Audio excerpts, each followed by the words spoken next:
गीता, इसके कुछ मुख्य संदेश क्या हैं, अगर संक्षेप में बताना हो? देखिए, गीता मुख्य रूप से कर्म योग सिखाती है। मतलब अपना कर्तव्य करो, फल की इच्छा मत रखो। फिर भक्ति योग है, ईश्वर के प्रति पूरा प्रेम, पूरा समर्पण।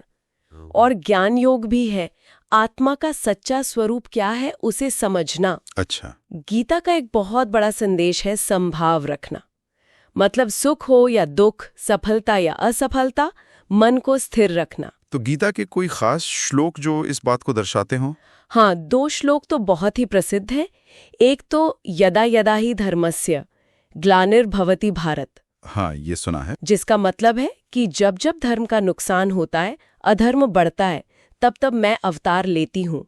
मतलब कृष्ण कहते हैं कि मैं अवतार लेता हूँ। ठीक। और दूसरा, कर्मण्य वाधिका रस्ते मा फलेषु कदाचन।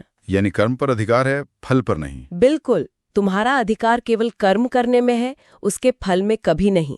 ये दोनों श्लोक उनके दर्शन का सार है, धर्म की रक्षा और बिना फल की इच्छा के कर्म। और ये शिक्षाएं, ये व्यक्तित्व आज भी मतलब करोड़ों लोगों के जीवन का हिस्सा है। हाँ, जन्माष्टमी पर उनका जन्मदिन मनता है। हाँ, धूमधाम से। होली का त्योहार तो जैसे उनके रंगीन मिजाज और राधा गोपियों संग उनकी लीलाओं का ही प्रतीक है। हाँ, होली तो कृष्ण से बहुत जुड़ी है और रासलीला, नृत्य नाटिकाओं में उनकी यौवन और प्रेम की कहानियां दिखाई जाती हैं।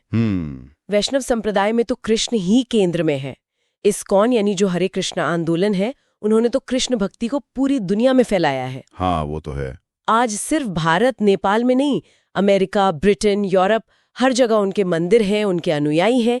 ये दिखाता है कि उनके विचारों में कितनी यूनिवर्सल अपील है। तो अगर हम संक्षेप में देखें, कृष्ण एक ही साथ वो नटखट बालक भी हैं, प्रेमी भी, एक बहुत कुशल रणनीतिकार भी, गंभीर दार्शनिक भी और धर्म रक्षक अवतार भी। बिल्कुल। माखन चोर से लेकर गीता का ज्ञान देने वाले तक उनका जीवन हमें मतलब खुशी, संतुलन, कर्तव्य, भक्ति, ये सब एक साथ जीना सिखाता है। सही कहा।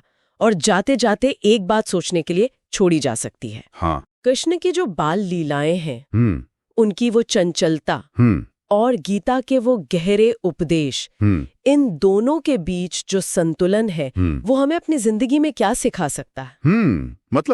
मतलब ये कि जीवन की जो जिम्मेदारियां हैं, कर्तव्य हैं, उनके साथ साथ खेल, आनंद, वो जो एक सहजता होती है, उसे कैसे बनाए रखें, इसका तालमेल कैसे बिठाएं, ये सोचने वाली बातें हैं ना। सोचने वाली बात है। Please like, share and subscribe.